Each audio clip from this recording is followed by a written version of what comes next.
শেখ হাসিনাকে গ্রেপ্তার করে বাংলাদেশে পাঠাতে ভারতের প্রতি বার সভাপতির আহ্বান। ভারতে থাকা শেখ হাসিনাকে গ্রেপ্তার করে বাংলাদেশে পাঠাতে ভারতের প্রতি আহ্বান জানিয়েছেন সুপ্রিম কোর্ট বারের সভাপতি ব্যারিস্টার মাহবুব উদ্দিন খোকন।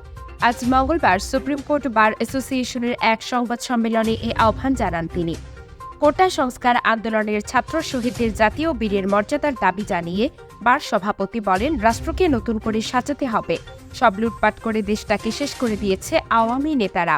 তারা যেন ব্যাংক থেকে কোনো টাকা উত্তোলন করতে না পারে, সেজন্য বাংলাদেশ ব্যাংকে প্রয়োজনীয় ব্যবস্থা নেওয়ারও দাবি করেন তিনি।